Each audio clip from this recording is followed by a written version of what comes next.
precisely at 10 o'clock. I'm now going to read out the opening statement by myself. Can I welcome all members and officers to the meeting of Development Control Committee, which is held remotely. This meeting will be recorded and placed on the Council's website as soon as practical following this meeting. Everyone participating in this meeting will be accessing this meeting from remote locations. Please could everybody ensure that their mobile phones are switched off or on silent mode, please. Members will receive an electronic copy of the agenda and the amendment sheet. I will ask officers to present a summary of the key points for the record from the agenda can be viewed on the Council's website. Members and officers and members of the public will be speaking at various points during the meeting, and those speaking may switch their cameras on at that point. But you ask that, with the exception of myself as chairperson, at all times you keep your cameras and microphones switched off, as this will help to minimize the background noise and interference to ensure the connection remains as stable as possible. If any member or officers wish to raise a point in question, they should press the hands icon on the screen hand at the top right hand side of the Microsoft Teams window, and I will welcome you in the order I receive requests. Please lower your hand once you have finished speaking. The chat button will be disabled for this meeting. Officers please do not use your microphones until I invite you to do so. Officers of Democratic Services will be supporting this meeting and will be monitoring the use of the microphones throughout this meeting, and when necessary, they will mute those not being used. Thank you for that. Right, let's go on to the agenda item number 1. Apologies for absence, please. I've had Councillor Harrison has come to me. Mike, have you got any others, Mike, please? Yes, Chair. I also have Councillor Mike Kern as well. Right. Oh, and Councillor Chris Davis has also given us apologies as well. Councillor Hughes, Martin Hughes, please. Yeah, I'm not sure if Councillor Richard Collins is able to join the call. He's away at present. Right, okay, thank you. So we will Mike, have you got that? Can you just hang a second, everybody? I just need to get my...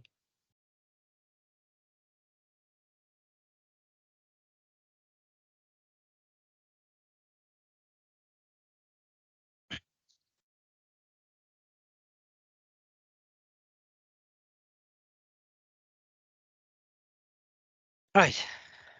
Sorry, I didn't have the right one. Right, so any declarations of interests from anybody, please?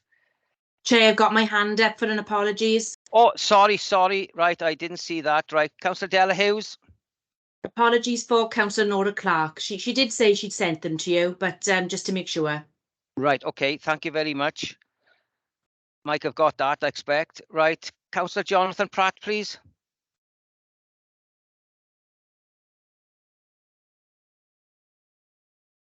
We're working. Thank you, Chair. Yes, agenda item 11, Land South, former St John's School, Newton Porthcawl as the local member. Okay, thank you for that. Councillor Alan Waltham, please. Yes, thank you, Chair. Personal interests in item 8, 9 and 12. A member of the Bridgend Town Council. I have not taken part in any planning in relation to those items. Also, item 10, on the advice of the legal officer. Personal interests. I'm a retired police officer and receipt of a police pension from the South Wales Police. Okay, right. Thank you for that, Councillor Waltham. Councillor Stephen Easterbrook, please. Thank you, Chair. Personal declaration on items 8, 9 and 12. As a member of Bridgend Town Council, who I take no part in planning matters. Thank you, Chair. Thank you, Councillor Easterbrook. Phil Thomas, please. Thank you, Chair. Declaring a personal interest in agenda item 8 on page 11, P23147. One of the objectors is a friend. Thank you, Chair. Thank you for that, Phil. And Councillor Della Hughes. Personal and prejudicial interest in item 9 as declared in previous development control meetings, as an objector is a relative and I've worked for the family of another objector. I leave the meeting for that item. Okay, thank you, Della. Councillor Richard Williams, please. Good morning. A personal interest in item 10 as a member of Pencoed Town Council. Thank you. Thank you, Councillor Williams. Right, that's that done. Site visits to be confirmed 29th of November 2023. Can somebody move, please?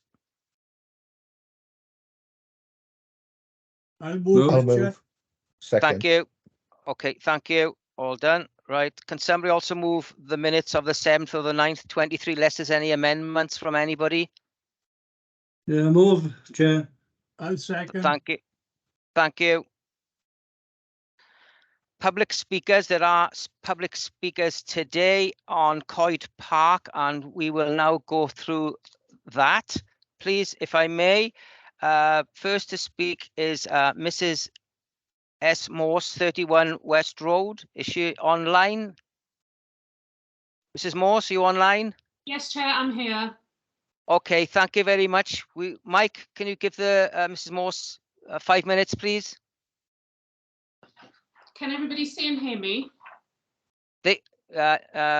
No, we can't see you, but we can hear you. Oh, yes, we can. Yes, we can now. Yeah, yeah, we can see you in the top left-hand corner now. Yes, you've got 5 minutes.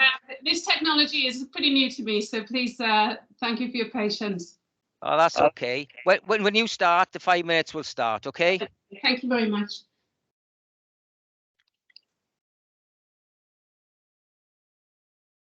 One second. Yeah, that's fine.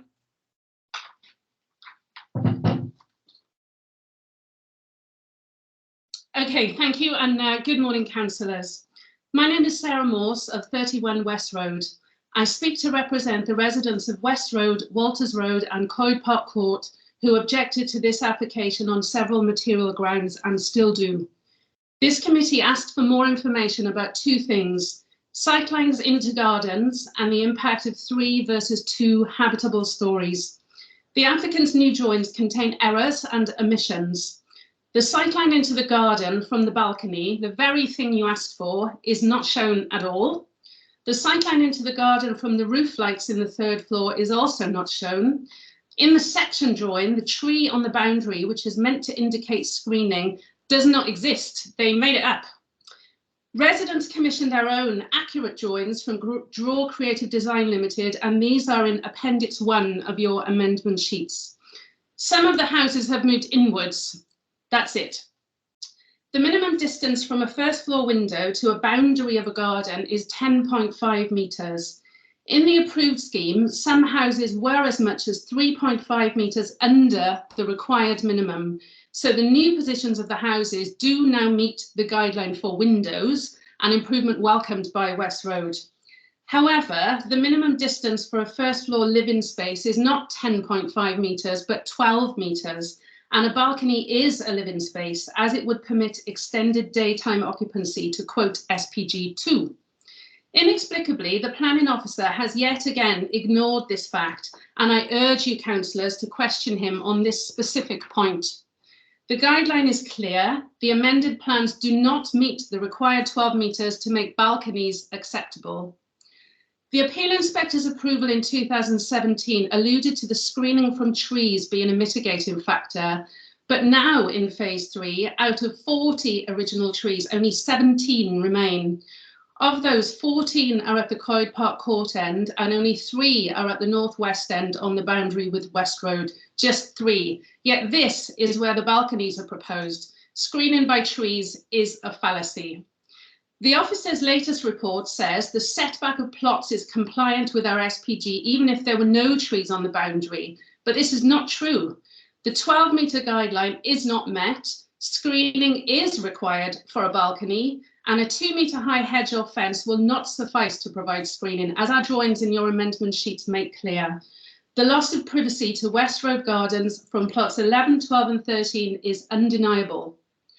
The planning officer continues to maintain that the new houses are 2.5 stories when they have 3 visibly habitable stories and then a roof. The dormer windows make this obvious. You asked for visual clarification of this point, but the applicant has provided nothing. The Group Manager for Planning has advised you that you need sound material planning reasons to refuse this application, and you have that available to you. First, overlooking the drawings commissioned by residents in your amendment sheets, particularly the rear elevation, illustrate clearly how the privacy of West Road will be affected by balconies, violating SPG 2 with respect to distance and lack of screening. Second, overbearing by 3 stories fails to preserve the setting of the listed building, violating SP5, Section 1 of the Local Development Plan. Third, air pollution from wood-burning stoves. Contrary to what the officer says, the chimneys in the approved plans were labelled false chimneys. DEFRA implies that 9 stoves would be equivalent to 63 HGVs, all spewing out pollution in that confined space, violating SP2 Section 8 and ENV7 Sections 1 and 7. Fourth, parking. Contrary to the officer's condition that the use of garages should be restricted to private parking, the local planning authority has no power to stipulate whether an owner actually parks in their garage or not, and with the loft space converted to bedrooms, using the garage for storage would seem inevitable. This, added to the increase in vehicle ownership implied by 6 bedrooms, would lead to the de facto violation of the parking recommendations of SPG 17. Fifth, highway safety. A 50% increase in trip rates above what was approved in 2017 increases the safety risks at the St. Leonard's Road junctions. The expected mitigation of this by the 20-mile-an-hour speed limit has not happened, violating SP3 Section 6 and ENV7 Section 7. Councillors, there are plenty of material reasons to refuse this application, and I urge you to do so. Thank you, and thank you, Chair. Thank you very much for being prompt with your speech. Okay, we'll now, is CJ2 Architects available to speak if they want to speak? Hi, good afternoon, Councillor. Can you hear me? Yes, I can. Yeah, we'll give you Thank you 5 very much. minutes as well. If you when you're ready to speak, oh, Mike's got the clock ready. When you're ready, the clock will start. Thank you very much. Good morning, ladies and gentlemen. My name is Rob Chichester. I'm a director at C2J, a chartered architectural and town planning practice. Today, I'll be representing my clients, Park Tree Homes Limited, regarding the application for the variation of Condition 1 to amend plans and the design of the approved dwellings in Phase 3 of the residential development at Coed Park, Park Street Bridge End. Following the detailed presentation and discussion at the last planning committee, members will be well versed on the proposed amendments and previous planning history of the application site. Today's meeting provides members with an opportunity to further consider the application, additional information and amendments presented before this committee. In line with discussions with planning officers, the applicants have submitted additional information and amended plans for the committee's consideration. In terms of the height of the dwellings, the applicant has provided an additional plan, unequivocally confirming the height of the proposed buildings, namely 9.4 metres, will match that of the extant planning permission allowed by the planning inspectorate. In terms of the distance of the rear elevation of the proposed dwellings to the respective boundary shared with the properties along West Road, members will be aware that an amended plan has been submitted to the LPA which illustrates the reciting of plots 11, 12 and 13. As illustrated within the amended plans, the respective plots have been significantly recited to the south of the development site by distances of between 2.5 metres and 4 metres. The resulting amendments provides a minimum distance of 10.5 metres from all of the proposed dwellings to the respective boundaries shared with the properties along West Road.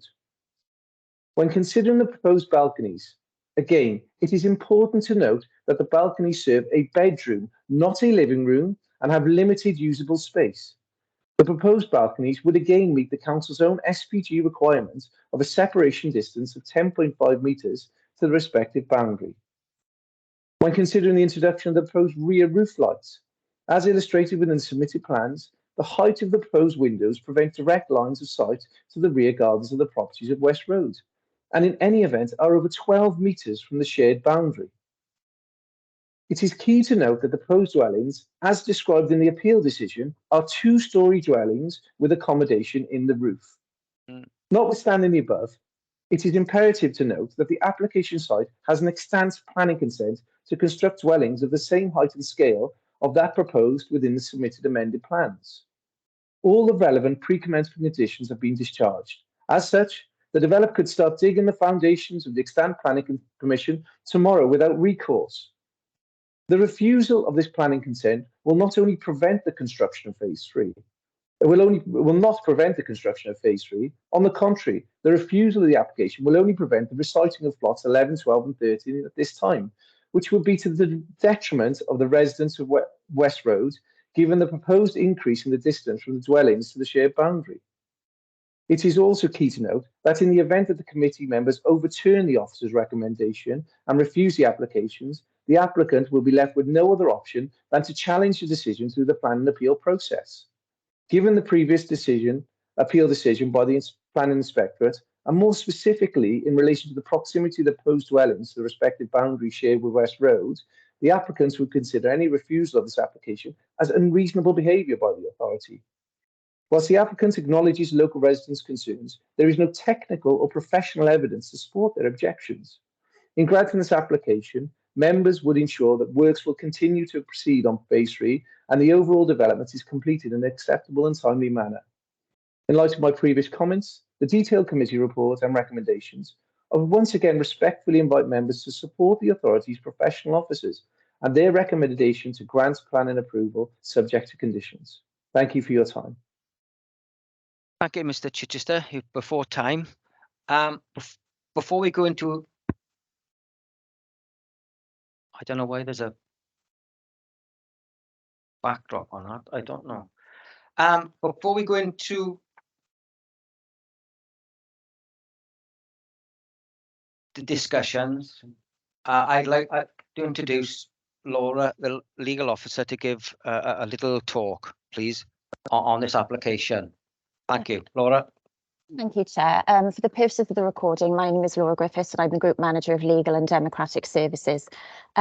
I just want to advise members just on this application before you, because it has been brought to the attention of officers that correspondence from an objector has been sent directly to members of the committee regarding this application before us today. And it's very much just to remind members that messages should not be passed directly to members of the committee because that could be seen as influencing that member improperly and could create a perception of bias. Members are reminded that they should just only be considering the application before you today. There is a valid and still implementable planning consent for the development of this site, and that cannot now be taken away as part of this decision. Therefore, the application before you is for a change to that consent, and members should now consider the land use planning merits of these amendments and not revisit the principle of the scheme. Obviously, again, just to remind members that any decision is ultimately for the committee. However, it is imperative that the decision is made with regard to relevant planning considerations. And members are, of course, entitled to go contrary to the advice of officers, but you must be prepared to explain your planning reasons in full for not agreeing with the officer's recommendation, as the decision may well be subject of an appeal. The implications of a contrary decision, if the reasons are not well founded and defensible on planning grounds, could result in, as we've heard, a successful appeal and award of costs against the authority. Thank you, Chair. Thank you, members. Thank you, Laura. Now we'll go on to the officer's report. Rodri, please.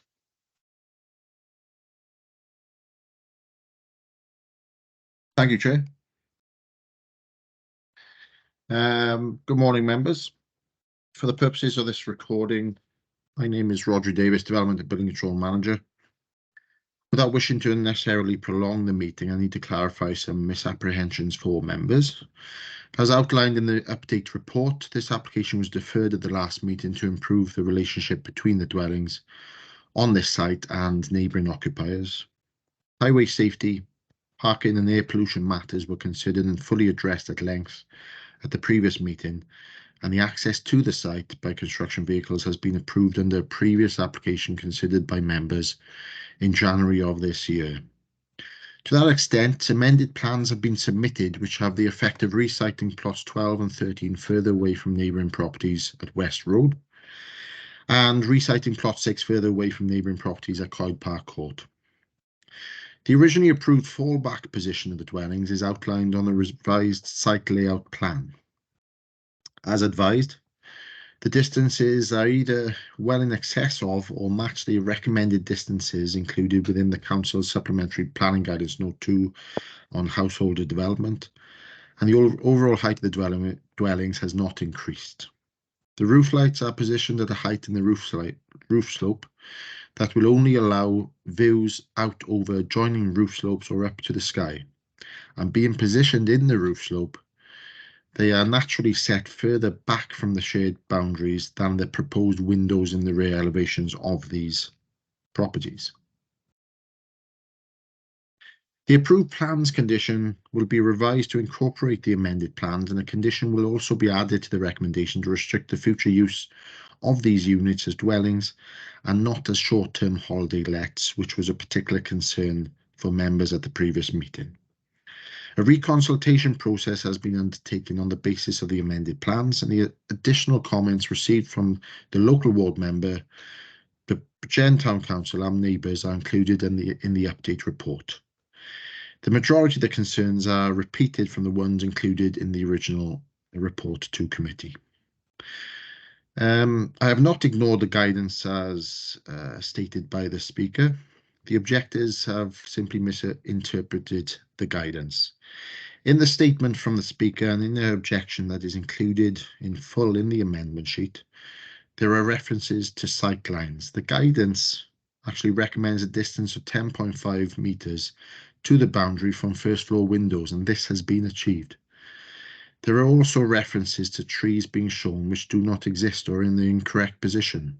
The fact of the matter is that the amended plans have moved the plots further away from the boundary with adjoining neighbours, which complies with the guidance even if there were no trees on the boundary, as is the case with most new housing estates.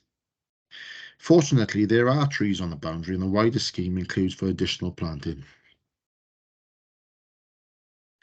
There are also references in the objections to a balcony being a first floor living space. The guidance states that to reduce the loss of privacy, it is recommended that the minimum distance from the new habitable room windows to the boundary should be 10.5 metres, increasing to 12 metres only if the window, importantly not a balcony, is to the first floor living room, because of the extended daytime occupancy of such a room.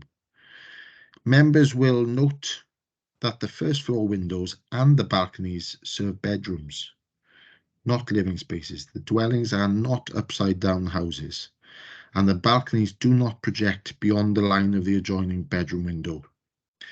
There's also a reference to 3-storey dwellings. These units are effectively the same dwellings as previously approved, although the difference is that the units are utilising the loft space to accommodate bedrooms. They are not 3-storey buildings plus a roof. The principle of the development has been established by way of the inspector's decision in 2017, and subsequent consents, and the scheme complies with the council's policies. It is considered that the concerns of the members have been addressed through the submission of these amended plans and the addition of a condition restricting the future use of these dwellings, and there are no material planning reasons to refuse this application. Thank you, Chair. Thank you very much, Rodri. You can see the officer's recommendation on page 56. Can somebody move that with the amendment, please? I move, Chair. I'll move, Richard. Thank you. Can somebody second it? Yeah, seconded. Martin Hughes. Thank you. I'll open it out now to debate. Does anybody wish to speak on this application? Simon, please. Thank you very much, Chair. So I've listened very carefully to the objectors and to the planning officers, and I think I have one concern that actually still is in my mind, which is about the balconies, in fact. And a few points I'd like to raise when I consider this. One is that both the planning officer and the proposer themselves of the planning have stated that this is a bedroom and therefore is not an extensively used living space. I would like to note that we can put no condition on how rooms are used within a house. And the fact that it is designed today as a bedroom does not mean that in the future that somebody couldn't decide to have that as a living room. And in fact, my next door neighbours have a living room upstairs.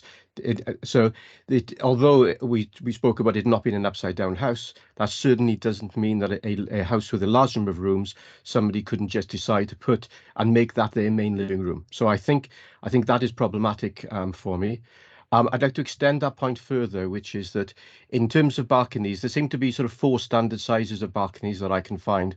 The smallest being the Juliet balcony, which doesn't really have any space, a standing balcony, which has about 2 feet, and then what's called a breakfast balcony, which is about the size of the ones we are looking at here, which is sort of 4 to 6 feet wide, and then an entertaining balcony, which is 6 feet wide plus. So I would certainly put the size of this balcony, which I understand from the officers is between 1.4, 1.5 meters, as being in that breakfast balcony space, which does give enough room for people to have a small, maybe 1 small table and 2 chairs, or maybe slightly more than that, because it's quite a wide balcony as well. So I think whether this particular proposal is allowed is still in a question in my mind about whether we designate that balcony as being a living space or not. If it were very small, less than 4 feet, I would say, yes, it's not a living space, it's occasional use. But when it is large enough to put a patio set on there, then I think, and especially if that patio set is adjoined to a room which future residents could use as a living room, then it might actually be of use all through the day. And I notice that there are patio doors here which will open that room onto that balcony. So if I was purchasing that house, I would certainly put a living room there, and I would open those windows and I would sit out in the balcony, and it would actually be a wonderful place to spend most of the day. So I think for us to allow this on the basis of it's not a living space and it won't be used and it's only a bedroom, I don't think any of those actually hold as we go forward. So these are the things I'm considering at the moment, Chair. I'm undecided yet, but I certainly have concerns that in future that whoever purchases these houses, and there's a number of them that have this size 1.4 meter balcony, then it would become a problem in terms of people sitting out in the balcony, being able to clearly then look at other people's gardens and houses. And I think the way that the sight lines have been measured, it's from the window and not from the edge of the balcony, which is effectively where people would sit. And also bear in mind that on the balcony, you're actually quite high on top, sitting on chairs or even standing. So I have some real concerns about the balcony. If the balcony was smaller and it was of much more occasional use, then I would have less concern. But at this particular moment, I do have a concern about the balcony size. Thank you, Chair. That's a very long explanation, but thank you. Rodri, please, can you answer that question, please? Yes, by all means, Chair. Thank you. I'd just like to clarify a few points. I tried to clarify in my presentation, but obviously there's still a bit of confusion about this balcony issue and everything like that. So let's start from basic principles. Once members approve this, the condition says that the scheme has to be implemented in accordance with the approved plans. The approved plan includes the floor plan layouts of the properties, so that will not be able to be changed. That is the proposal. That is what we are considering. That will not be able to be changed in the future. That is, if it does happen, then that would not be in accordance with the approved plans. Going on to the issue of the balcony, it is not classed as living room space under the guidance. So if I just share with members the relevant section of our guidance note, which is ostensibly for household developments or extensions, but we can use this for new dwellings as well. So let's have a look at this. This is 4.6.3 in the SPG2. 2-story extensions to the rear. Can everyone see that before I start repeating it? Can you just make it a little bit big? Can you just make it a bit bigger, please, Rodri? Yeah. Thank you. Excellent. Thank you. Move that box here. 2-story extensions to the rear of houses can affect privacy if first floor habitable room windows overlook the backs of adjacent properties. To reduce the loss of privacy, it is recommended that the minimum distance from the new habitable room window to the boundary should be 10.5 meters. and this is the most relevant bit, only increasing to 12 meters if the window is to a first floor living room. So bear in mind what I've just said about the fact that they are bedrooms. That's what we are assessing it on. That's what they'll have to be built in accordance with. Living rooms, like I said about upside down houses, have potential for extended daytime occupancy. So that is from that element. So that is why potentially it could be increased to 12 meters. That is literally not the case in this instance. If I bring up the plans, I know Councillor had an issue with the distances. Let me see here. Right. If you can see my cursor on the line, the balcony is exactly in line with the closest point of the window, the adjoining window of the bedroom. So it won't project beyond that. It might be the confusion with the dotted line on there. That is not the balcony. It says here, outline of previously approved plot 13. This is what the developer could build tomorrow under the approved scheme under the inspector's decision. So this is not the balcony. Don't take it as being the balcony or anything like that. This is not the balcony. The balcony is in line with the extreme point of the back end of these properties.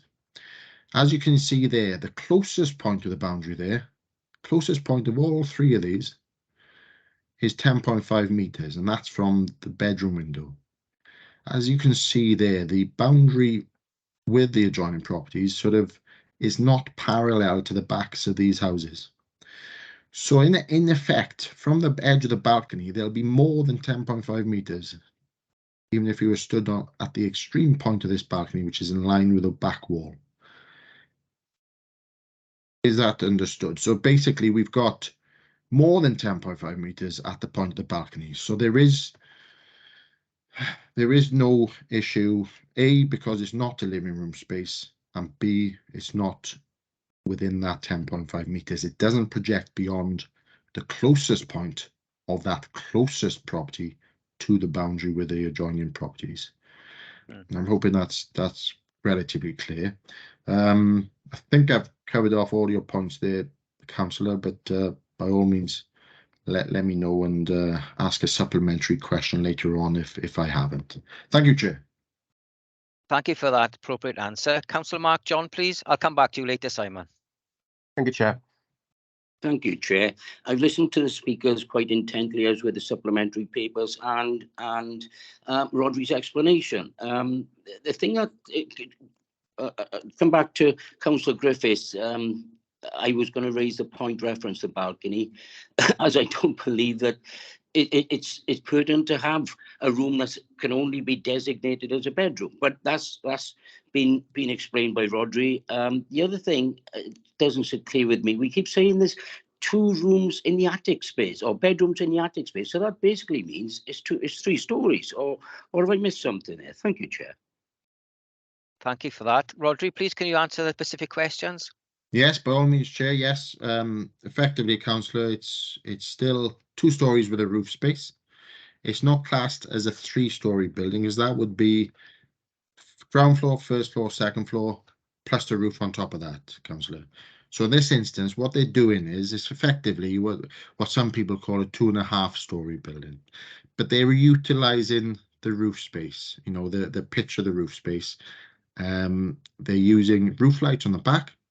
Obviously, with the roof lights being set up the roof slope, as I mentioned in my presentation, they are automatically further away from the property's boundary. Plus, they are at a height that, unless, as some objectors have pointed out, unless you're on a step ladder, you will not be able to look out from there, even though you're way further back than 10.5 meters from the boundary. You will not be able to look from these roof lights down into the adjoining properties. But on the front of the properties, there's a dormer window, and that is obviously to create the space for the 2 bedrooms in the central portion of the roof space. It's not. I just want to clarify for members, and it's probably a good point for the subsequent application that was deferred to the last meeting. They're not 3-story properties. they're 2.5 a maximum, but basically they're same ground floor, first floor, and then they utilize the roof space. It's not, and I repeat, not the fact that it's ground floor, first floor, second floor, and then the roof space on top of that. Does that make sense? Thank you, Councillor. Okay, I think that was quite comprehensive. Councillor Easterbrook, please. Thank you, Chair. I've certainly read a lot about this. This has been going on since way before I was elected. I've played no part in any discussions with any residents. I've only done it as a committee member within this this committee. I think terminology is important. I don't wish to pick up Rodri, but he said, once this is approved, I didn't know, I don't know yet whether it is going to be approved. That I'm aware that as planning law, that it is, things are permissible, but I sit here as one of the ward members, by no way sort of predetermined. I'm confused about the number of stories, the number of floors, and all this type of thing. I understand the distance away when they're talking balconies, but to me, I don't know if anybody has ever talked about the height may be permissible. However, 2.5 stories, like, I don't understand that. That to me, we have a cut roof in our house. So therefore, we have a roof space. Now, I don't know whether if I was to put a bedroom or a living room or an observatory, because I like to look at the stars, whether that would be classed as a story, because I would put a floor in there in the roof space. I would have a floor in the bedroom below, and I would have a floor in the living room below. So that to me would be 3 stories. I wonder if I could take a 1-story bungalow and then put something in the roof space, and then that call it 2 stories, or is it dormer? And I wonder, I just have seen this developer. We as a planning committee over the last little while have asked for extra information. Absolutely, that the architect has given this information. But we are giving the questions, they are giving the answers to this question. But it still leaves questions in my mind, as it does other councillors, Councillor Griffiths, and also the residents. So I wonder whether it is just terminology, because to me, planning law is planning law.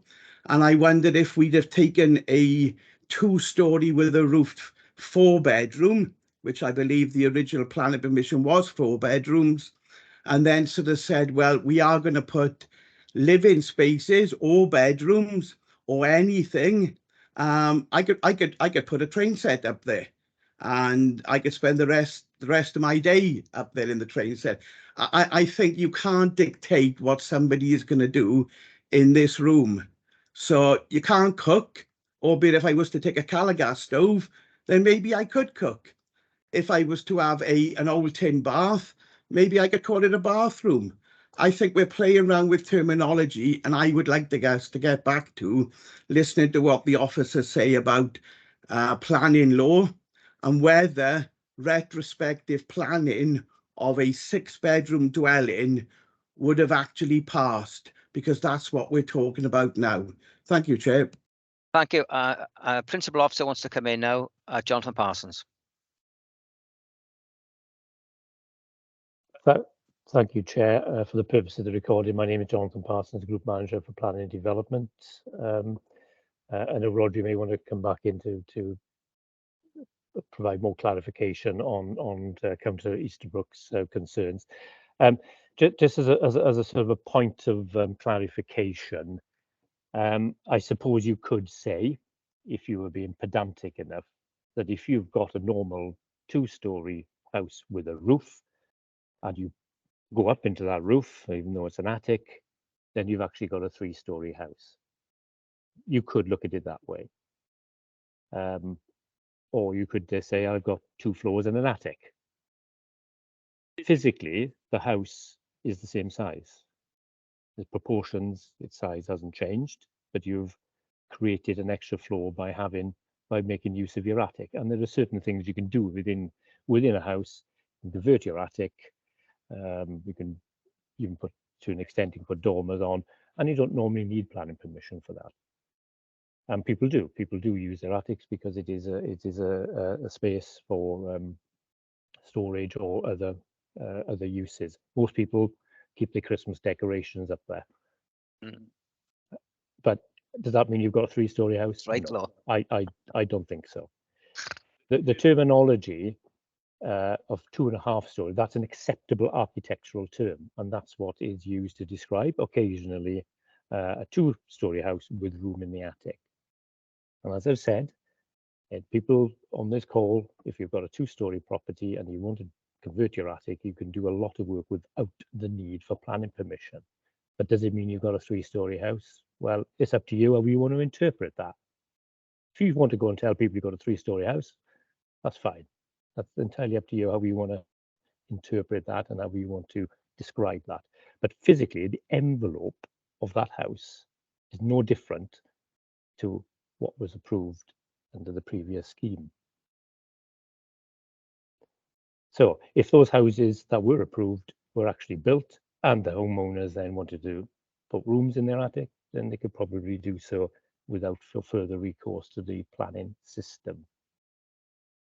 What you have to do, members, is take this on board, of course, and listen to all the concerns and the points that have been raised. But the very fact that you have living space within the roof, what is the harm that that's going to cause? That's the point that you need to make. If you feel that having that living space is harmful to amenity or to visual appearance, then you have a legitimate cause to refuse. But you would have to demonstrate that harm. You would have to say, I don't like this because of the impact that this is going to have on the neighbouring property or the street scene or whatever. But you need to ask yourself that question, what is the harm? I'm not sure if we're making that point clear, but all we're looking at in this particular application is the amendment to what was previously approved. And I think Rodri has explained what that is. I'm not sure if there's anything else you wanted to add to that, Rodri. Thank you, Chair. Rod, do you want to come back in? Yes, I'll just stop sharing there. Yeah, I put on the sections there just to show. Yeah, you did. Visually, I suppose, rather than verbally, what is meant by that and using the roof space. So going back to Councillor Easterbrook's point about a bungalow, yes, we will class that as a dormer bungalow using the roof space of that. You see all sorts of dormer extensions, pitch roof sometimes flat roof, but that would be a dormer bungalow. It would not be a 2-story house. It would be a dormer bungalow. So it effectively, what we're trying to say is that the change prior to these buildings being built needed an application to regularize that before the application, before the units are built, and we've arranged a betterment on the scheme that was approved by the inspector back in 2017 in terms of the design of the properties, in terms of the variation, the materials of the properties, and in terms of the distance away from the neighbouring occupiers. So in our eyes, that's a betterment, like we've repeated quite often on this debate. They could fall back on the scheme that was allowed by the inspector, and that would make it, in our view, probably worse off for the neighbours. But as it stands, there are no reasons from a planning point of view for us to refuse this, either from highway safety point of view, air pollution, parking, amenity issues. It's all in line with our guidance.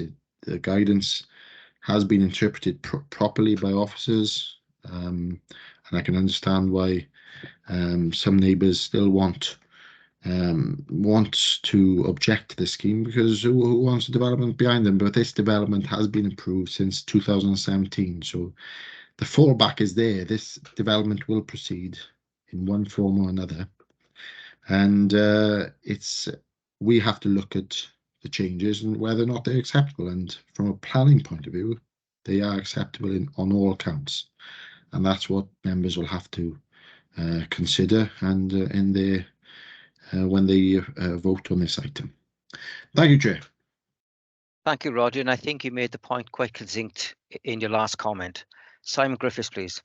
Thank you very much, Chair, for letting me come back in again. I think I still have some difficulties, and maybe I can pose a slightly hypothetical question, which may not actually be hypothetical, which is if we were to designate the rooms with the balconies as being living spaces rather than bedrooms, would they then be compliant with the guidance?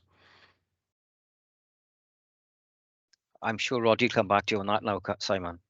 Thank you, Chair. We consider the proposals as put before us. So at the minute, they are bedrooms. If these were living rooms, the living room window would have to be 12 meters from the boundary to comply with that guidance. It doesn't relate to balconies. So the balcony could be, but in that instance, if these living rooms and these were built out of accord with the approved plans, which we could serve a breach of condition notice on the developer if that happened, and I haven't heard any inclination that that is the intention, and I don't think that is the intention, then we could obviously go down the enforcement route and revert it back to a bedroom, because that would not be in compliance with the approved plans condition. There is no right of appeal to that. They would have to revert it back to a bedroom within 28 days. So with the hypothetical, if this was upside down house, which is not before us, but if it was, that would have to be 12, the window, not the balcony, would have to be 12 meters away from the boundary. Thank you, Chair. And how far is it away from the boundary now, Rodri? Well, the L shape there, the other bedroom, is 10.5 meters. So it's actually another 12 then. So yeah, so you're looking at another 1.4ish. So you up to about 12 anyway. Okay. So the bedroom window would comply, but that is not what's before us. And if there are issues from that point of view in the future, then we could issue a breach of condition notice. Okay. Thank you, Chair. Thank you very much, Roger. If I may just summarise my view on this, if you don't mind, Chair, which is I feel uncomfortable with this, but I can't do anything at the moment which would be a breach of the regulations or a breach of the guidance. So although I'm uncomfortable with it, I can't find a legal reason why we can actually reject this on the basis of the balconies. And thank you very much, Rodri, for your perseverance in explaining. It is a difficult one to get our heads around. And I do wonder whether we should think about adding guidance specifically about balconies and overseeing other properties to make it a little bit clear, because the guidance only at the moment speaks about windows and it doesn't speak about balconies. But I think as of today, I think from my perspective, I think it's clear that we haven't got any specific conditions which it doesn't comply with. Thank you very much, Chair, and thank you, Rodri. Thank you, Simon. Councillor Wathen, please.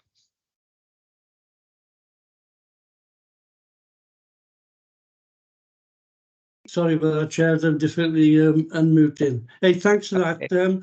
I'm getting quite confused, to be honest, about 2 stories, 2.5 stories, because common sense tells me that if a house is 2 stories with an attic, then it's 2 stories.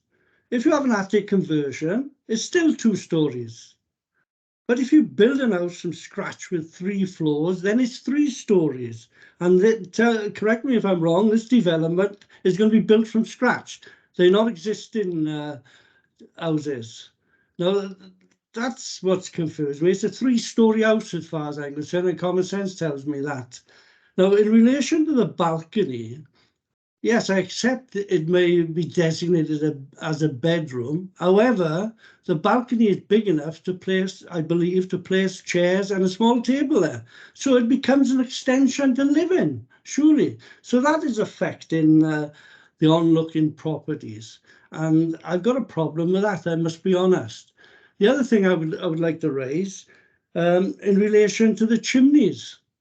Now, back when the plans were passed in 2017, there was false chimneys were passed in relation to that. Now we're talking about, I believe, wood burning chimneys.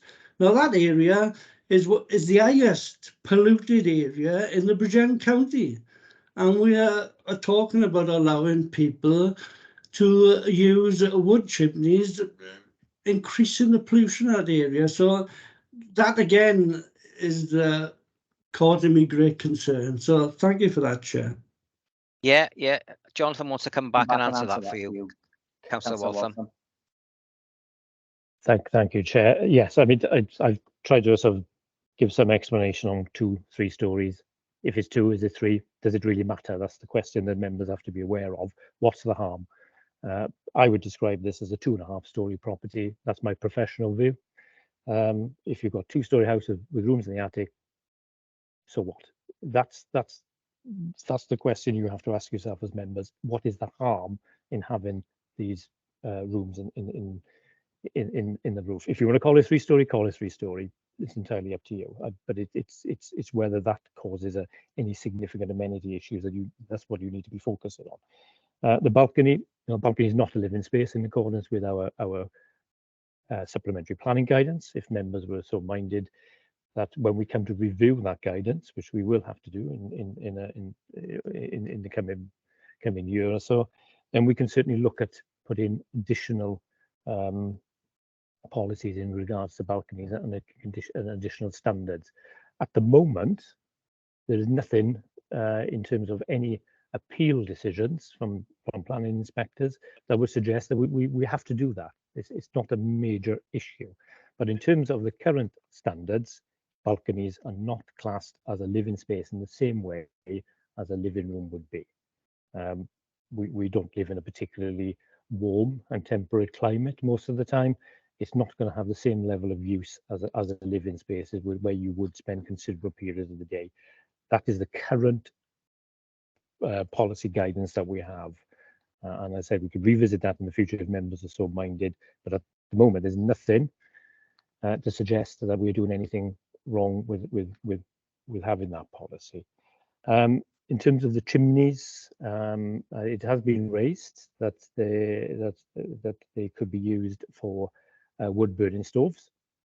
And again, I take on board what the members said and the objectives have said about the area being within air quality management area. And my understanding is that the air quality issues in this part of Park Street are down to vehicle emissions and nothing else. It's not to do with wood burning stoves. I stand to be corrected with that if anybody does want to sort of challenge that, but that's my understanding. And again, I will refer you back to what you can do in your own property without planning permission. And one of these is putting in a wood burning stove. So we could get the applicant to remove all the wood burning stove proposals if they are indeed that's what they intended to do. But as soon as somebody moves in there, they could go in and put a wood burning stove in there. And there's permitted development rights to allow that to happen. We've not had any concerns through from our colleagues in public protection about the air quality for this development, and they are the professional advisors to this authority. So I would say to members that that's obviously a material planning consideration, but it is not an issue that's so detrimental that we have to consider a planning permission be refused. But again, I'd say members fall back on what you can do and can't do without planning permission. And people put wood burning stoves on daily into their properties. They don't need planning permission to do that. And I'm fairly sure that there are people on this call that have wood burning stoves and you didn't apply for planning permission to put them in. It's not something that we really need to control in this particular instance. Thank you, Chair. Thank you for that. Thank you, Councillor Waltham, for the question and the answer that you've received. Thank you, Chair. Could I just ask a supplementary, really? Carry on. Could I just go back a bit to Rodri was explaining planning law and guidance in relation to the boundaries, etc., and it related to 2 floors on dwellings. My question would be, is there anything in planning law or guidance in relation to 3 floors on dwellings? Rod? Yes, it's the same principle, Councillor. In this instance, on the back, they're deliberately no dormer windows, flat dormer windows, looking out onto the back of the boundaries with the adjoining properties. So they're roof lights. So as I mentioned, if I bring that up, bear with me. Not that was the condition that we've got on the recommendation already about the wood burners or the chimneys, etc. But it is the one. Let's have a look here. There we go. So we've got roof lights in the roof slope. So there's nothing projecting forward of these to provide dormer windows or anything like that, or windows fronting. But what I mentioned earlier, that these roof slopes and roof lights, even if you were NBA basketball player, 7 foot, whatever, looking out, you are still more than 10.5 meters. You probably, so what did we establish there? That was at least 12 meters to the first floor bedroom. So you're looking at at least another meter, 13 meters, even if you could look down. Like the objectors say that they're looking at if you were on a step ladder. Well, you're still going to be 13 meters plus away from the boundary, which is well in excess of the guidance. So notwithstanding the fact that you're unlikely to be on a step ladder in an instance like this, or for long periods of time, specifically looking out into the adjoining gardens, even if you were, then it is still way in excess of what standards require. Does that make sense, Councillor? Okay, thank you, Rodri. Thank you, Councillor Waltham. Councillor Mark John, please. Thank you, Chair. It's been interesting listening to the interactions from officers to councillors and everybody else. There's a few statements which seem a little bit bizarre to me. It probably, and what's the harm, and a lot of other throwaway sort of statements. But the one statement that concerns me, having been a member of this committee for probably 15, 16 months, is Laura Griffiths' opening statement that basically threatens us to say, you be careful how you vote, or this may go to appeal and cost the authority money. Well, that's putting pressure on members, in my opinion, to vote away for the recommendation, whether we agreed or not, Chair. That's just my thoughts. Thank you, Chair. Thanks. Yeah, Principal Officer will come in on that now. Thank you, Chair. Thank you, Councillor John. You've probably had similar information provided by myself over those 15, 16 months. It's a professional duty that as a local planning authority, as a lead officer of local planning authority, we have to advise members that this is the consequences of going against an officer recommendation. And I say the similar sort of provide similar information in the last committee with another item that's currently on this agenda as well. It's my duty as is the legal officer to advise members of what these consequences are. It's not threatening members. You can do what you want. It's your decision, but the professional advice that you're receiving from your officers may be contrary to what you eventually do. But if I didn't, or the legal officer did not point this out to you, and there was a subsequent appeal, and you did hear today that the agent acting on behalf of the applicant will be making an appeal in the event of a refusal. If that did happen and you could not defend those reasons for refusal adequately in land use planning terms, then you would be opening the authority to an award of costs. It's a valid point to make to you members. It's not a threat, it's just pointing out this is the potential of what will happen. And if it didn't do that, and I wouldn't be doing my job properly. So that's the reason that's the reason that was read out today, because and it was in response to information that had been circulated to you from an objector, which was highly critical of officers within the authority and made some acquisitions, which I would fully refute. But that is the reason why that information is provided to you. It's doing our professional job. If you went to a doctor and you said you wanted your leg cut off, and the doctor told you, well, if you did that, you might not be able to walk again. Or I still want to cut my leg off, but the doctor's done his duties, advised you that the consequences of your action. And it's not a threat, it's just us doing our professional jobs. And I've hopefully that over the course of the time that Councillor John's been on this committee, that the occasions where we've had to make these statements are not very often, but we've had to do it. And I hope you understand the reasons for doing that. It's not a threat, it is pointing out the consequences of a particular course of action. And I said, if we didn't do that, we wouldn't be doing our jobs. Thank you for that, Jonathan. Councillor Easterbrook, please. Thank you, Chair. I sit here as other members, not all members, but certainly some of the members that have still expressed concerns. I'm not going to pick on Jonathan's words because I obviously respect our officers as professionals. This is their job, and we have come together as a committee to look at.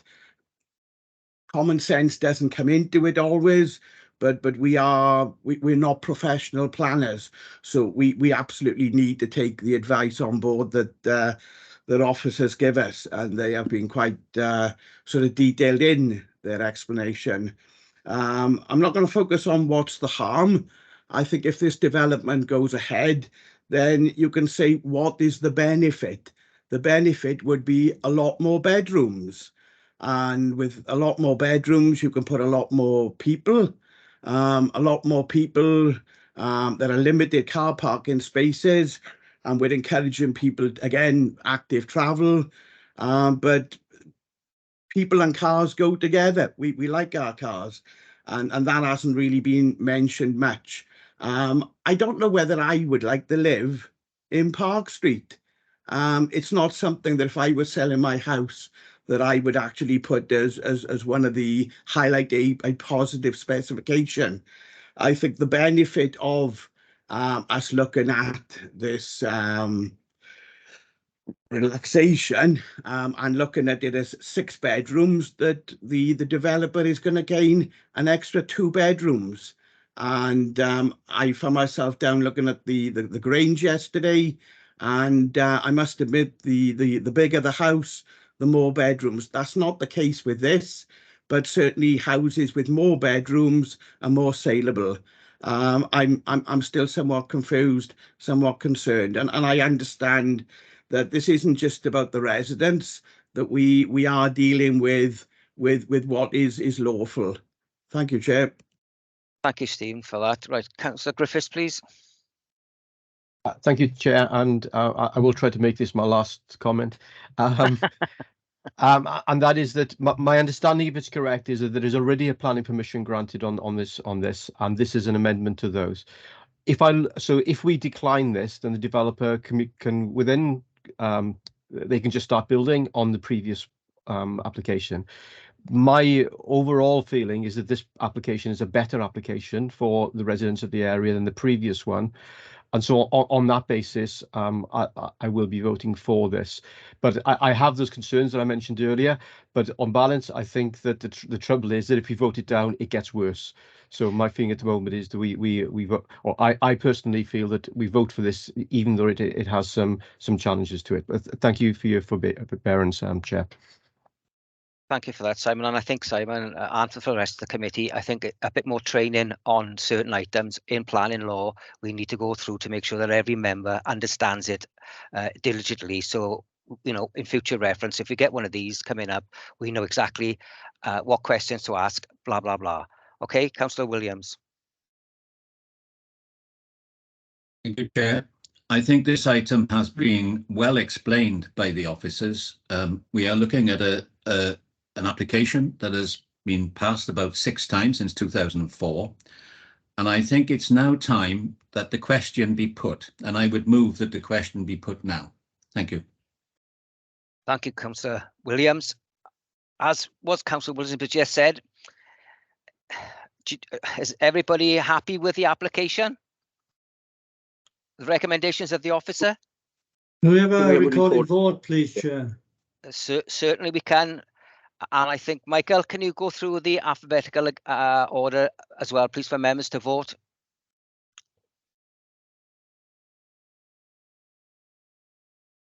So it's just going to be straight for or against or abstain.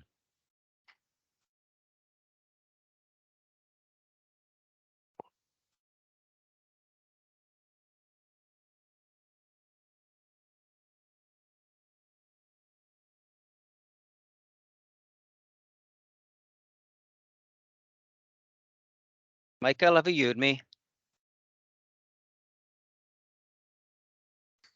Sorry, Chair, I've just come in. I've understood there's a need for a vote. There is, yes, please. No problem. Bear with me. So I've got a list of members that I believe about 20 minutes ago were still in the meeting. So apologies if, as I said, it's not entirely accurate and up to date. So I'm just going to go alphabetical for or against, please. And abstain. Councillor Anthony Barrow. For the recommendations with a very heavy heart, because I've lived on Walters Road and Park Street and West Road in the beginning, and I know what they're going through, but I think this is the best we can do. Okay, thank you. Councillor Stephen Easterbrook. I'm going to abstain. Abstain, thank you. Councillor Richard Granville. For. Councillor Simon Griffiths. For. Councillor Heather Griffiths. For. Councillor Della Hughes. Has Councillor Hughes left the meeting? She's declared a prejudicial interest, Rachel. She's no left. Problem. Yeah. Yeah. Councillor Martin Hughes. For. Councillor Mark John. Against. Thank you. Councillor Joanna Llewellyn Hopkins. Can I abstain, please? Abstain, thank you. Councillor Jonathan Pratt. For. Thank you. Councillor Alan Watson. Against. Thank you. Councillor Richard Williams. For the application. Can I just check if I've missed anyone off, please, on the committee? No. Okay, that's carried then, Chair, for the recommendation. Thank you, Rachel. Thank you, members, for that decision. Right, if we go on to the next one, which is item 10. Or can we invite Councillor Hughes back into the meeting, please, Rachel? Yes, no problem, Chair. We've already done that, no problem. Okay, thank you.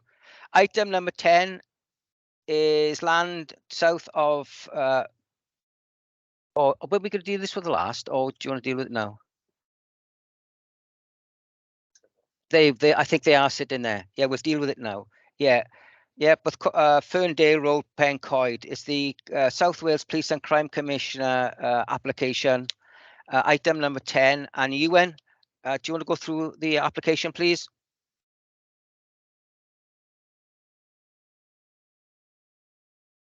You're on mute. Yeah, thanks, Jay. Sorry, just clearing my throat there. Didn't want the members to hear that one. Okay. I'll just share my screen quickly.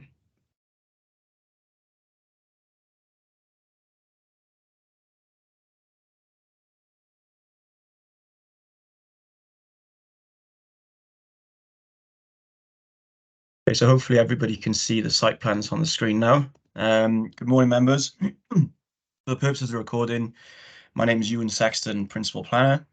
Members, sorry, Chair, I've got a little bit of a cold coming on here. Okay.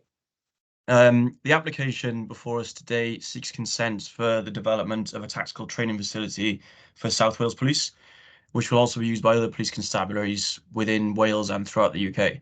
The proposed development will replace the existing training facility at Waterton Industrial Estate, which is no longer fit for purpose. With only 6 facilities of this nature across the UK, which are each used to train police officers in the use of firearms and carrying out tactical operations, the facilities of critical importance to national security in this country.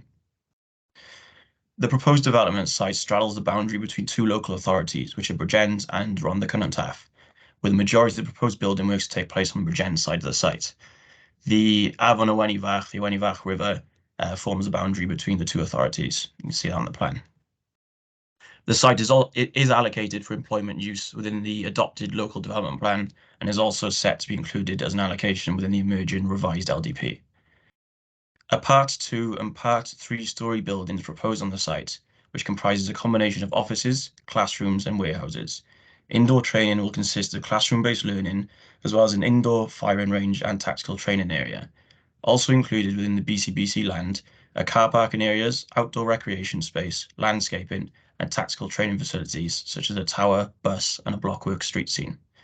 A separate application has been submitted to RCT for works on their site, which includes additional outdoor training areas, infrastructure and engineering works, landscaping, and ecological compensation.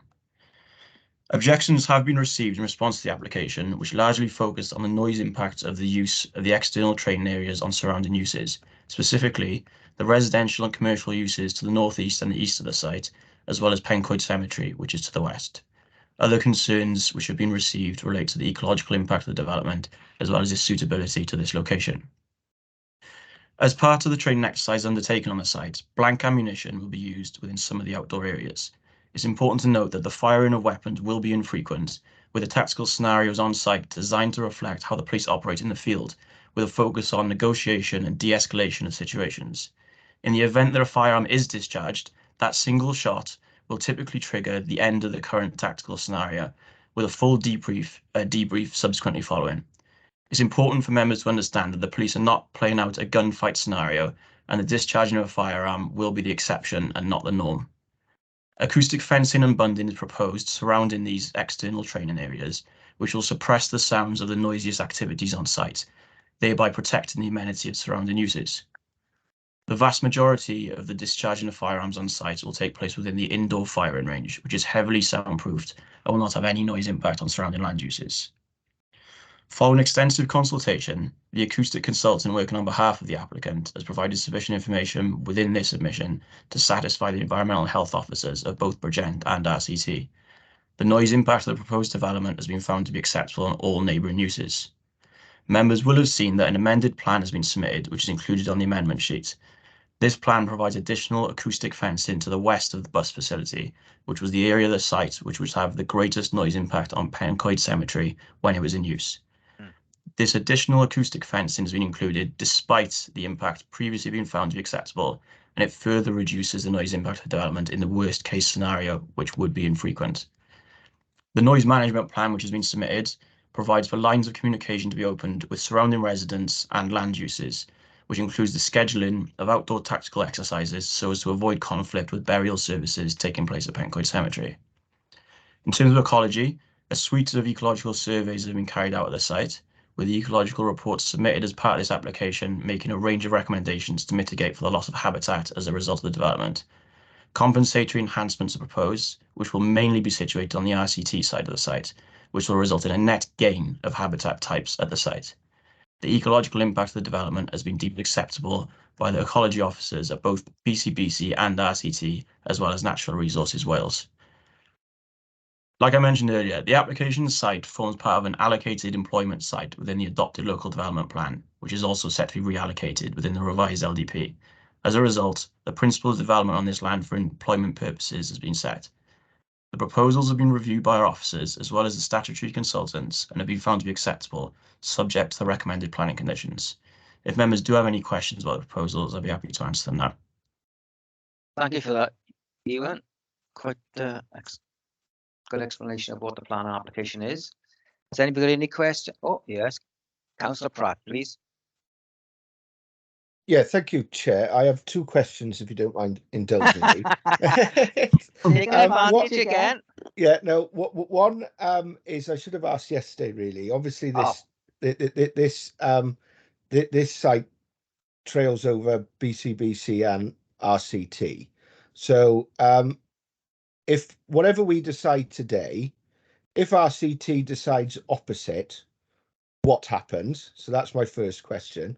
Second, obviously they'll be firing blanks outside, which I don't mind at all. Not dangerous, but they are loud. Will the police be doing checks for wildlife in the area? To sort of like, you know, if you think of pheasant shooting, they start firing, then all the pheasants fly in mass. You are close to a road. Is there mitigation against that? Do they search the area to make sure any wildlife is out of the area and that sort of thing? Because obviously it's so close to the road, which obviously needs to be for access.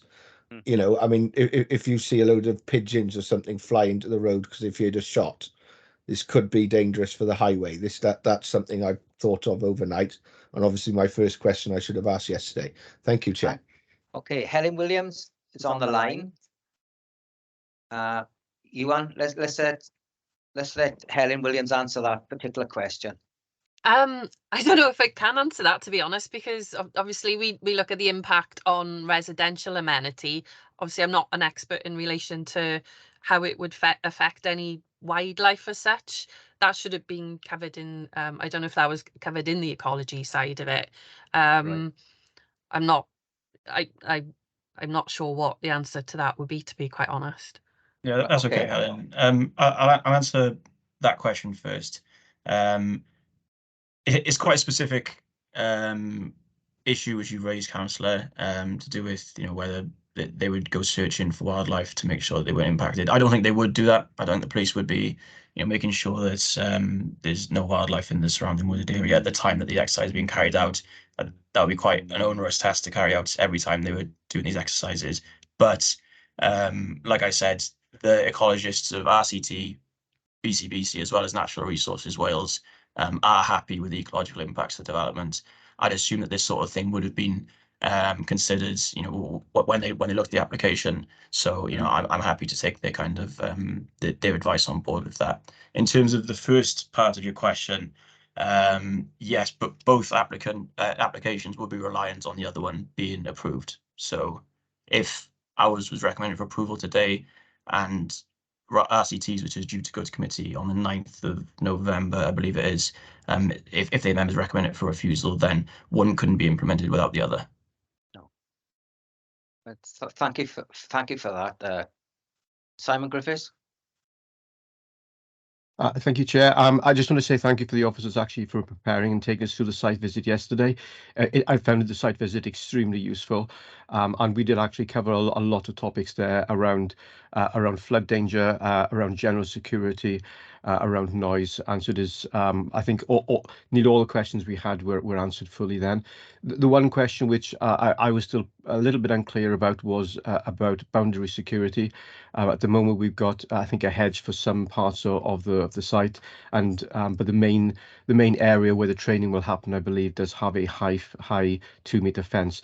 I wonder whether we could just confirm that, and confirm that in the area which is accessible via a hedge or via a short fence, that there is nothing left in that area that might be problematic. For example, if young children were to gain access to that area. I will get that answer for you now. Is the agent for the police on the line?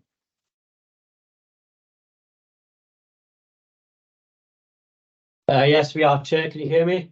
Yes, I can. Can you come answer that question, please?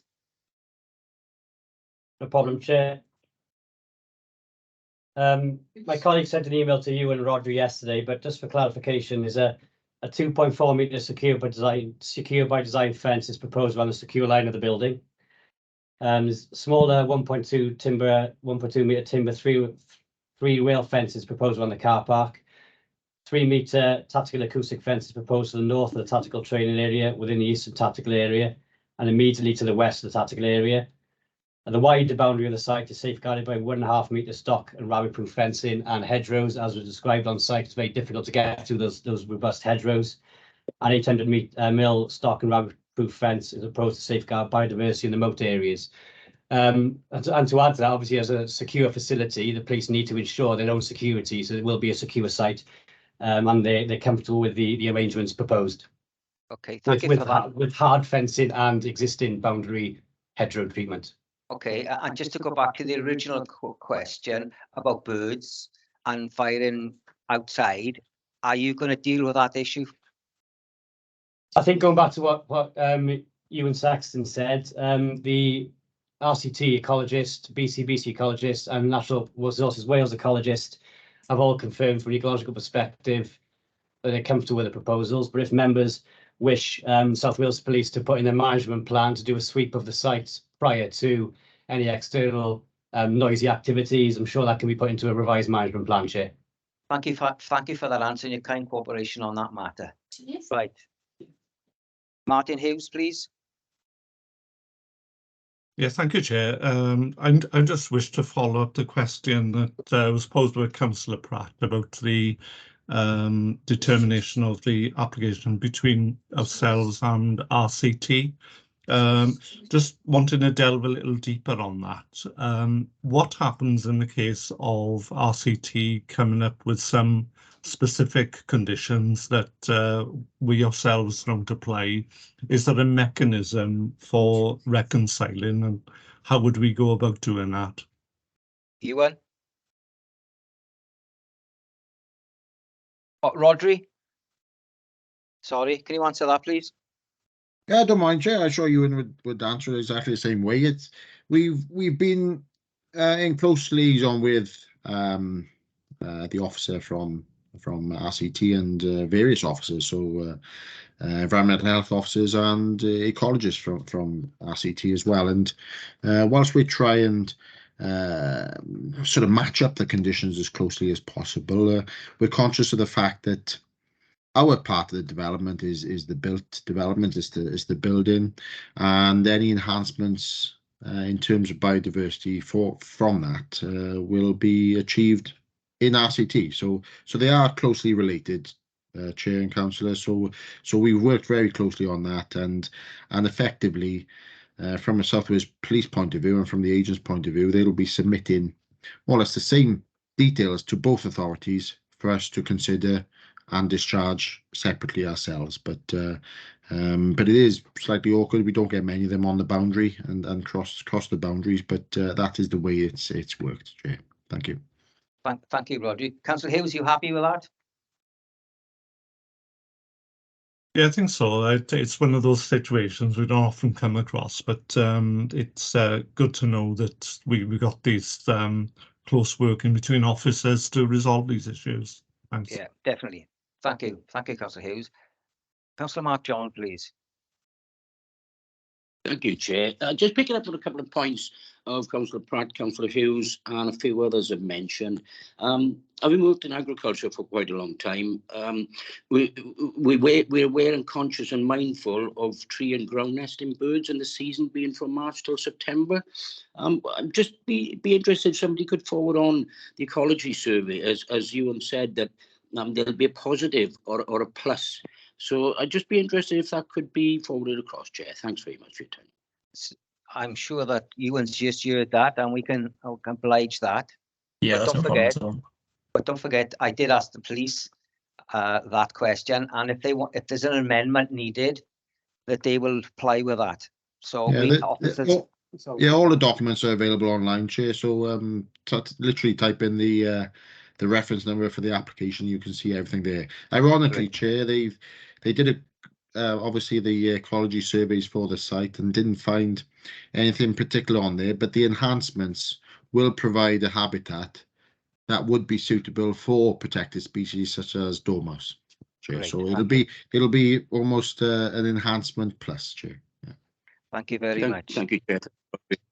Councillor Pratt, you want to come back in? Yes, thank you, Chair. Yes, I'm understanding that the police might be amenable to this. So would I be able to amend that in the management plan? I don't want to, I'm not going to roast anyone if someone fires a gun and one bird flies away. We live in the real world, but a cursory sweep before this, so you're not having large wildlife if they turn up, would be a good idea in my opinion. So if I could propose that, I'm not sure whether this is the right time, but I think that makes sense We're going in to put my another mind, but- amendment in then. Yeah, but not, I mean, you know, a cursory sweep, not you know, make sure every bird in the area is gone, that sort of thing, if you don't mind, Chair. No, is that seconded? Second. I second that, Richard. Okay, thank you for that. I'm sure that the land agent for the police is listening to that conversation, and could you get in touch with the officers regarding that issue? And Jonathan wants to come in.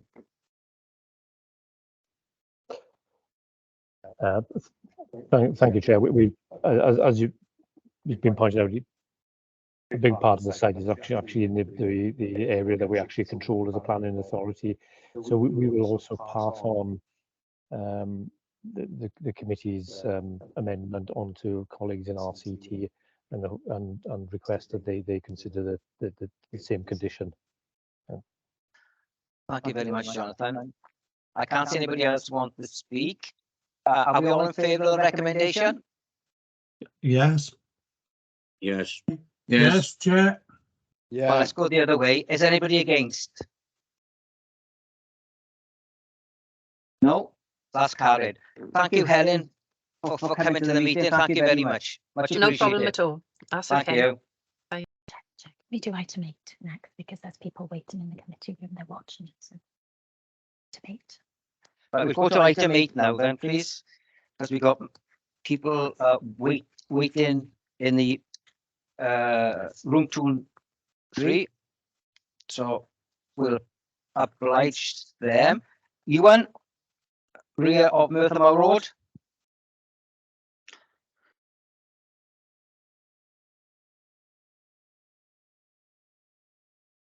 Yep, good morning again, members. So members will recall that this application was refused contrary to the officer's recommendation at last month's committee meeting. No reasons for refusal were agreed upon at that last meeting, and so the lead member, which was Councillor Jonathan Pratt, has subsequently liaised with officers regarding the concerns that members had in order to formulate a suitable reason or reasons for refusal.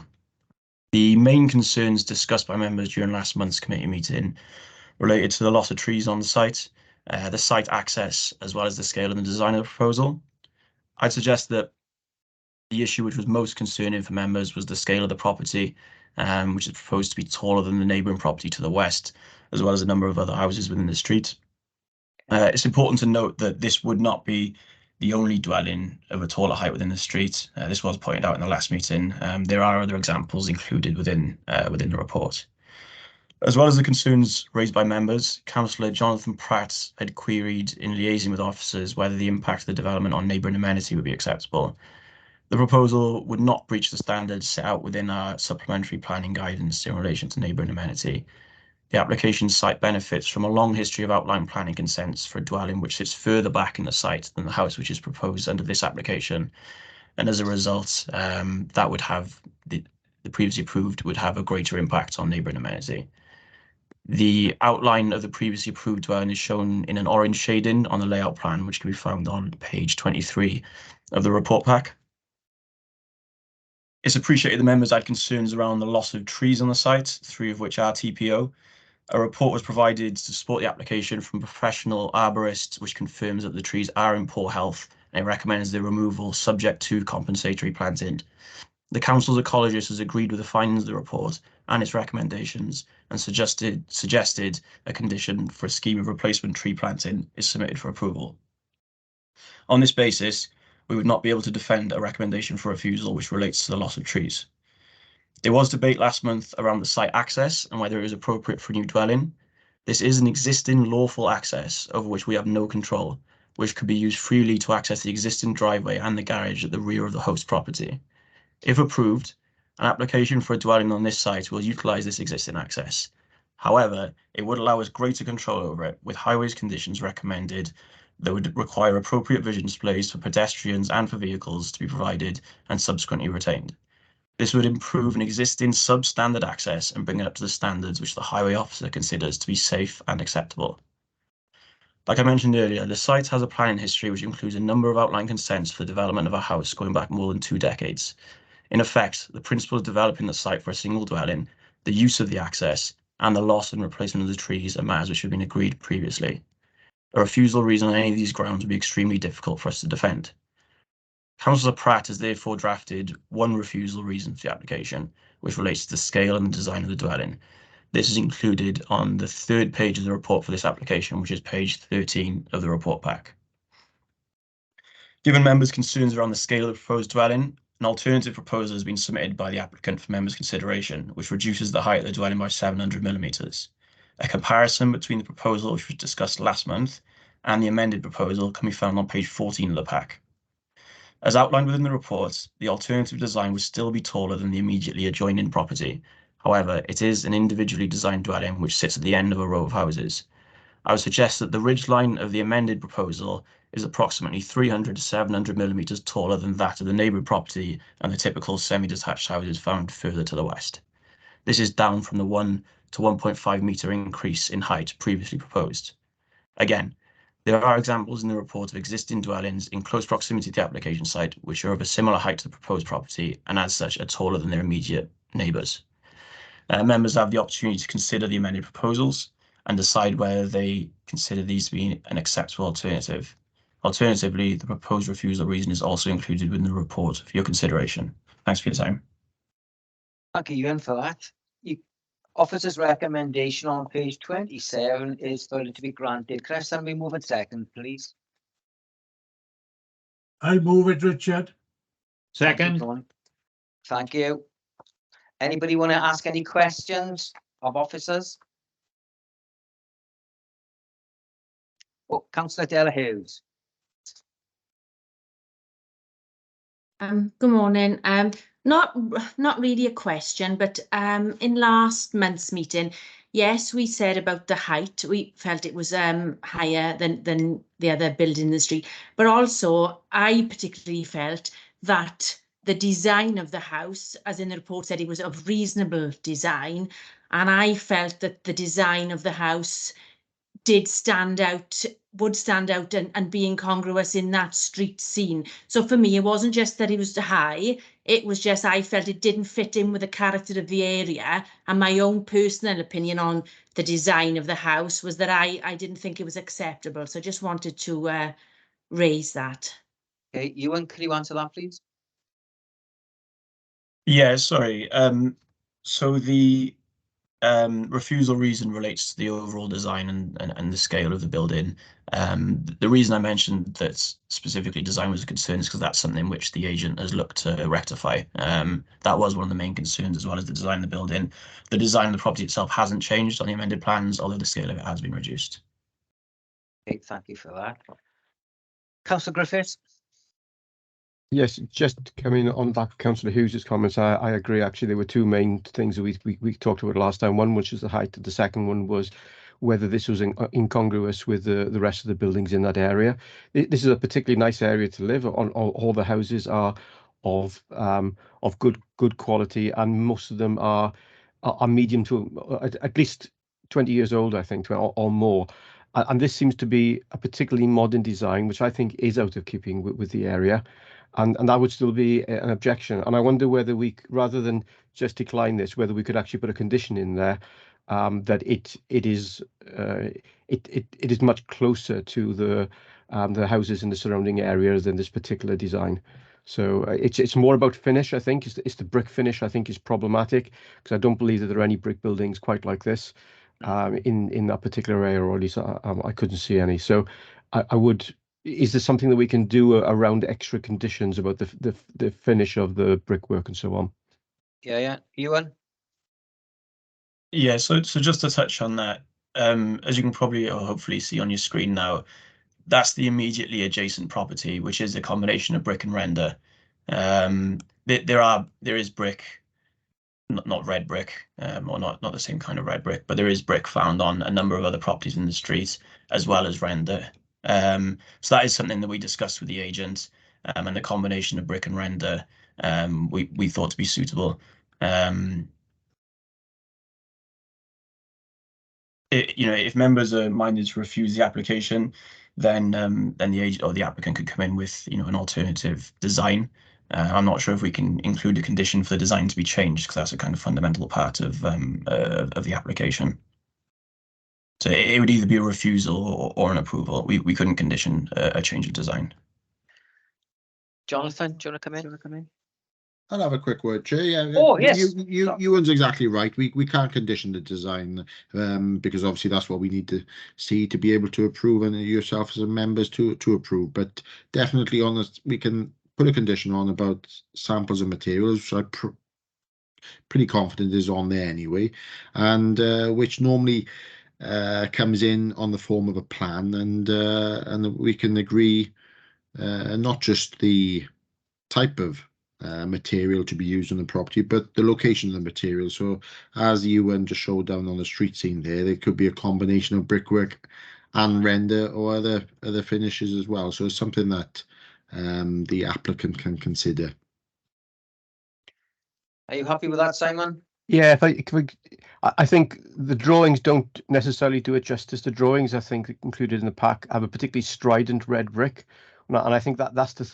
I know this is maybe a small point, but if those were older looking bricks, different color, a darker color. So I think you're suggesting there, Rodri, of samples and guidance to the agent that they need to be more respectful of the area and actually tone down. I'm not really asking for a significant design change, but I think samples and more consideration for fitting in with the locality would be very helpful.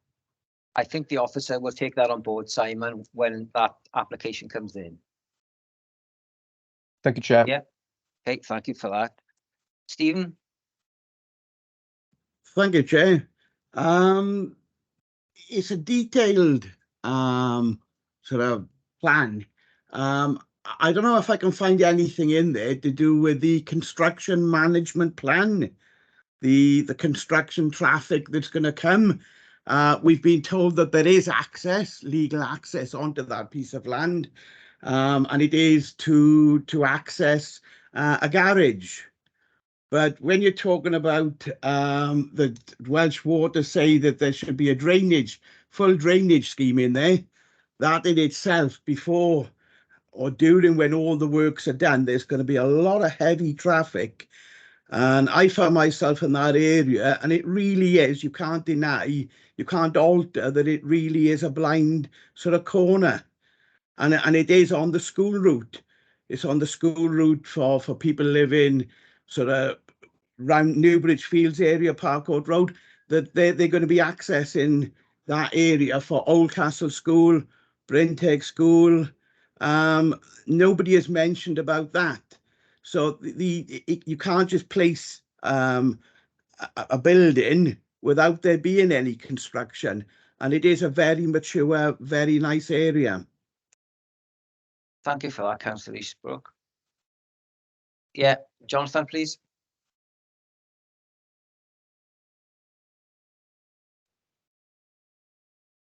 Thank you, Chair. And Roger may want to come in as well on this.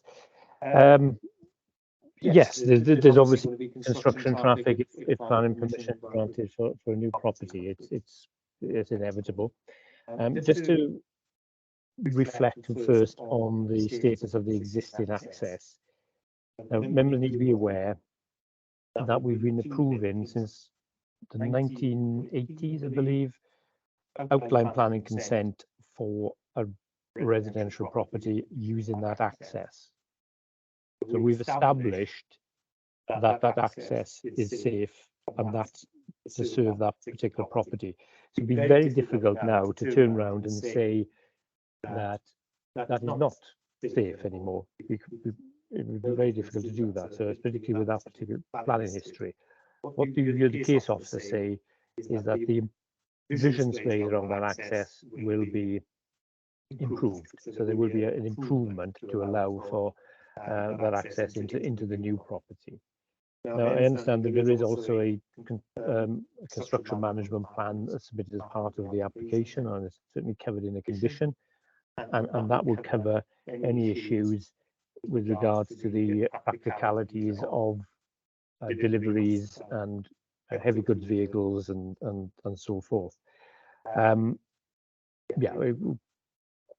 I'm sure the applicant is quite aware of the use of that route for people accessing schools and other facilities.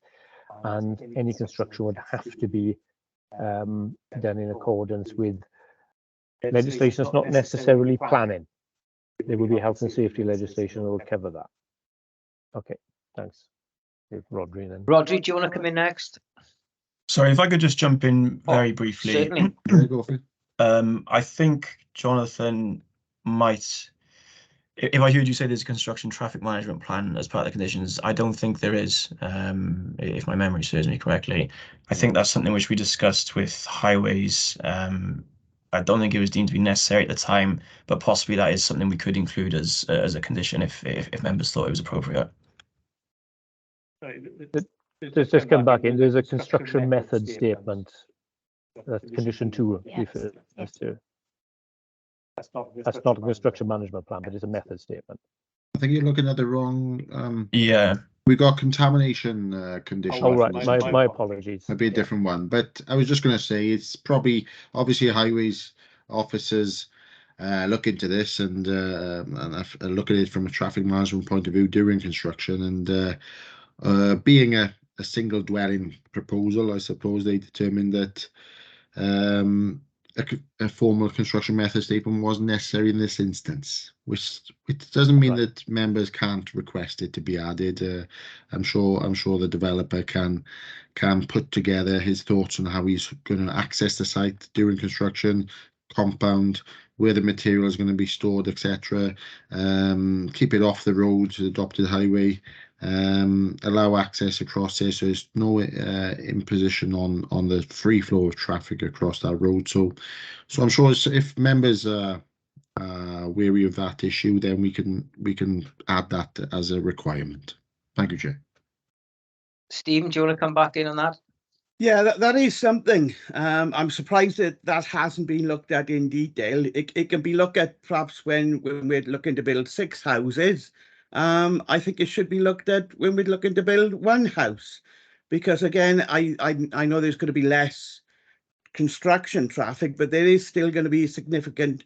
And if you look at the roads around there, and are they going to avoid school times sort of around the rush hour of 9 o'clock or 3 o'clock? I very don't think so. You try to take traffic down Grove Road, Brenteg Avenue, Merthyr Mawr Road, all around there. It's a nightmare for parents to pick their children up. Now, if they're thinking of bringing heavy construction in there over several months, I think that plan is something that I would like to see, and would encourage other members to ask for that. Well, look, we'll put that in place, right? As a safety guide for children going to school at 9 o'clock. I'm sure Robert's listening to the conversation, and we can make sure it's safe for children. Okay, all right. Rob? It is just one last thing, Chair, that when we say it's to do with highways, if residents are looking for any enforcement, they tend to look at the planning department as being enforcement. So I think that the traffic management plan is something that is extremely important, because I don't think that developers, builders, whoever can say to a builder's merchants, we would like it delivered at a certain time. I think in lots of developments that we've seen within Bridgend, that this traffic management is always a big thing that's brought up, and we as authority are asked to actually enforce it.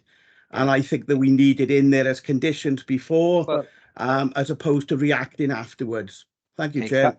Thank you for that. And you've heard officers saying that. So, Rob, do you want to come in on that, please? Yes, thank you, Chair. For the benefit of the recording, I'm Rob Morgan, the Principal Officer, Highways Development Control. In looking at a site like this, a single dwelling or an extension generally has fewer deliveries than as the councillor mentioned, maybe 6 dwellings. In that, because it's a confined site, it's naturally split into phases. So you have your groundworks, then you have your brickwork, blockwork, then you have your roofing, then you have your internal fit out. It's not a case where you have several buildings on the go at once, so you have lots of people all running over themselves, the confines of the site naturally limit what can be done. In this instance as well, there isn't a lot of room on site, so there may well be on-street parking during the construction phase. But if a property 2-3 doors away decided to have an extension or a significant remodeling, it would be no different to that. I don't think it might be over a slightly prolonged period, agreed, than an extension or a remodel, but the nature of what will go on wouldn't be as detrimental as 6-7 houses or whatever. Where you have a bend in the road and somebody's parked on the bend, yes, that isn't appropriate, but there's nothing we can do to stop people parking on the bend. It would be a police matter. It would be an offence to store materials on the highway. So it's all about those builders being respectful of their neighbours and parking in an appropriate manner. And yes, it is difficult to control those deliveries, but I think to impose a condition on them for something as a single dwelling would be a little bit overkill. There is a footway on the other side of the road that wouldn't necessarily be affected by this development. So it's about crossing in an appropriate place and using that for the period, for the construction period, which isn't going to be excessive. I wouldn't have said. If members want to put the condition on, then we can suggest some wording, but it wasn't considered appropriate at the time. Thank you for that explanation, Rob. Okay.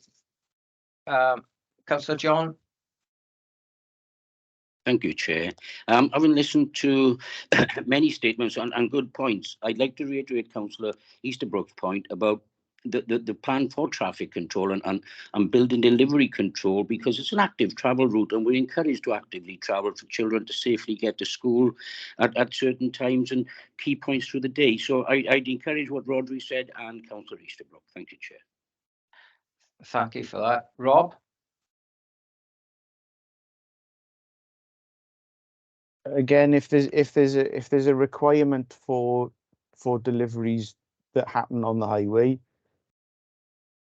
they shouldn't be blocking footways, and if they do, then they need to apply for licenses for temporary traffic management. But as I said, there is a footway on the other side, which would probably take the majority of cross visitation between the school and other residential areas, because they'd be crossing Newbridge Fields, for example. There are alternative routes if it's considered it can be managed under a construction management plan, then I'd support the introduction of that condition. Okay. What are members' thoughts on that then? Okay. Steve, you want to come back in? Yeah, to me, it's dotting the I's and crossing the T's. That's what planning is about. That the things don't happen unless you plan them. So how you're going to do it, not just the building and the technical side, how you're physically going to do it. That I just wonder whether these people that make some of these plans actually visit the place, or are they working from home and just looking at it on Google Maps? To actually go there and see the restricted area, I would say anybody who's got a reasonable sized car would find it very difficult to do a 3-point turn in the road there. Now, you're talking about construction lorries coming in, and I just think that there needs to be a certain amount of consideration for other residents around there. That it's not a big development, but you are going to get the same mud coming out of the ground. You are going to need the same, perhaps, washing facilities. And we all know that when we get somebody in our house that has done a job, it's the clearing up at the end of the day. I just don't want to bring any more annoyance to residents that are there, because it is a mature residential area. Thank you, Chair. Okay, thank you for that. Is the committee want to grant that? Can we vote, please, Chair? Councillor Johnson. Yes, if you want to vote, yes, we can have a vote. Sorry, Jonathan wants to come in first. Are you voting for an extra condition? Hi, Chair. Sorry, no, as I said, and I know it's probably only going to be me that feels this, I just don't like the design of the house. It's a reasonably design, it says. I think it'll stick out in the street scene, and I don't think it's in keeping with the area. I realise that's probably only going to be me, but I don't feel I can vote for it. I'd vote against. Okay, thank you for that, Della. Councillor Stephen Estabrook, are you going to move, and it's going to be seconded, that you want an amendment, extra amendment regarding the issue you just said? I would, Chair. I move that we go for that extra amendment with regarding to the traffic, the construction traffic, and I would like a plan in there so that residents know that this is a considerate builder that is going to do the work. Is that seconded? I'll second that, Richard. Thank you. It's been seconded.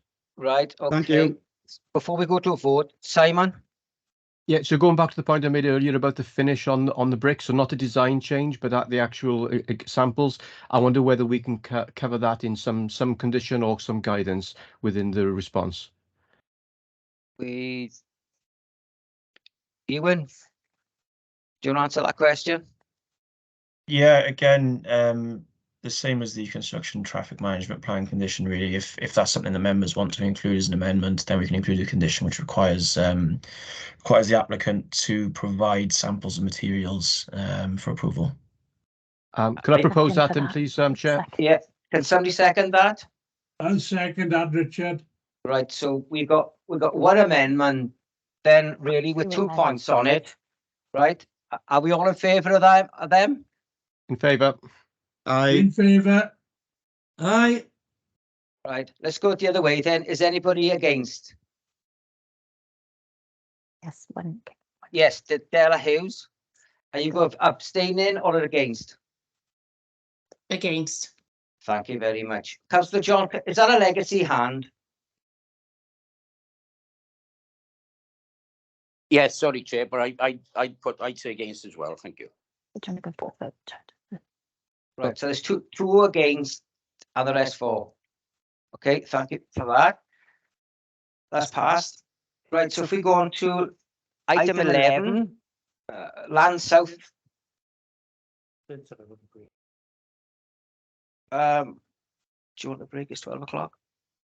Can we have a quick break? Because it has been suggested by the legal officer. We have a break. 10 minutes. We come back at 10 past. Okay, everybody. Thank you.